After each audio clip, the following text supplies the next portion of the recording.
皇室战争难度排行榜，看看哪个模式比较难，我们来给它排个序。首先，第一的话是天梯的排行榜啊，天梯排行榜，比如说天梯第一，非常的难，这是皇室战争最难的模式。当然，不是说啊，你平时打到个第一，那个第一，是这样的啊，每个赛季最后一天打到第一的难度，才是我们今天排的这个难度。也就是说，赛季结束前最后一刻站在排行榜上第一的人，那绝对是最难最难的。碧林有幸拿过一次啊，不过那已经是在2017年的时候了。Oh my god！ 2017年的12月啊，这个真的很难啊，不是谁都能随时想拿就能拿的啊，不能保证100%能拿到。下一个，锦标赛第一啊，锦标赛第一啊，凡是遇到有排名的东西啊，那难度都是非常的大，因为是有竞争的嘛。锦标赛第一，我也是拿过2回啊，打过一次，以前那个胜场是非常高的啊，我打过一次107胜拿过一次啊，一次正常模式拿过一次，但是后面的话已经很久没拿了啊，希望下次还能拿一次。这个真的太难了啊！一共5条命，一共5条命，但是胜场的话可能要打到40多胜，很难。而且你越往上的胜场遇到的对手越厉害。这个的话我们把它排在第2，因为跟天梯其实是一个性质，但是打的人没有天梯多啊。天梯的话每个赛季末基本上所有的这个高端玩家都在打，但锦标赛的不一样，锦标赛有的时候有一些人是不参加的，或者说锦标赛因为它时间比较短，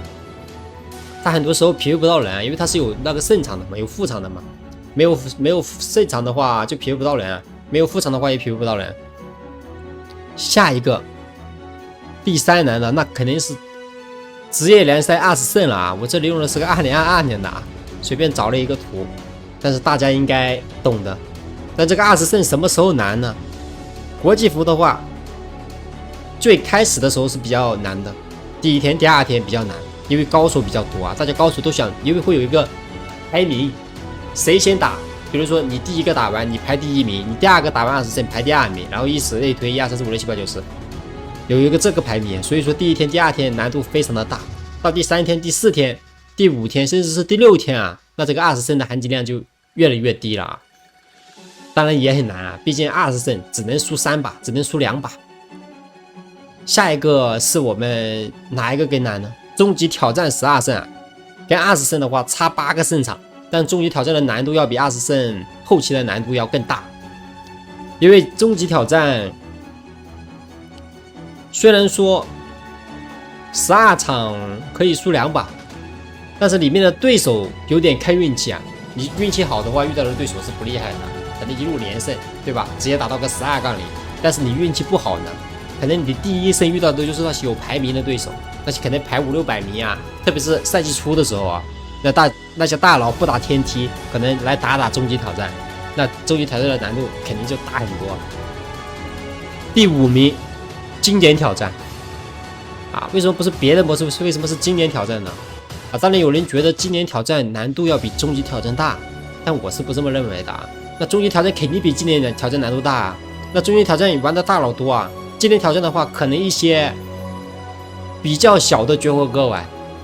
你有非常非常厉害的话，肯定是打终极挑战，这个还是不一样的，因为它不惜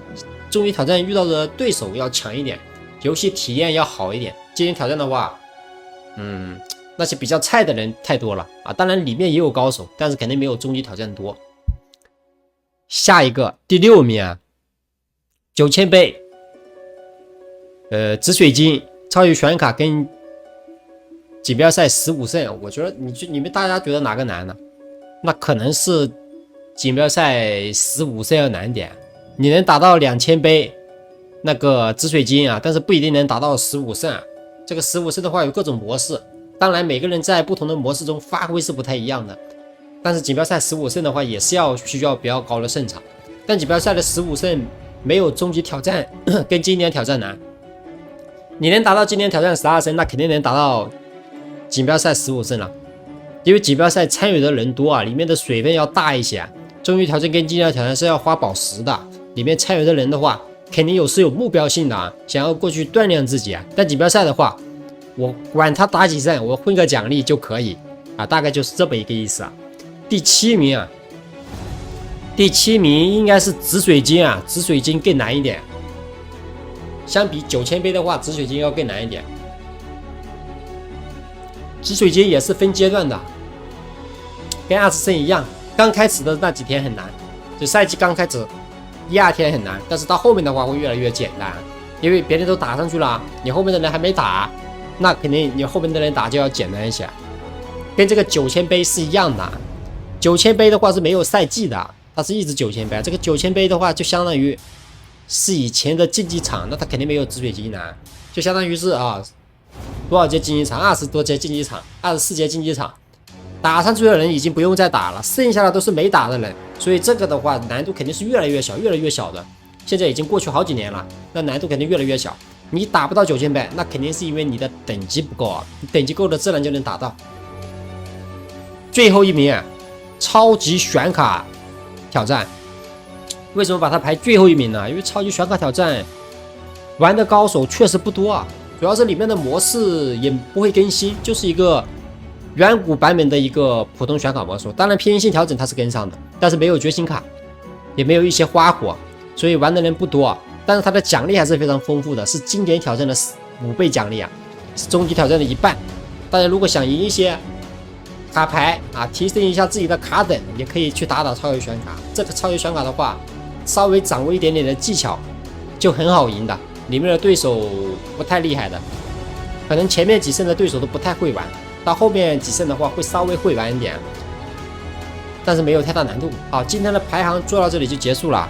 大家喜欢的话也可以点点赞，我们下一期再做一点点别的啊。大家有什么感兴趣的，也可以在评论区评论。感谢大家，大家拜拜。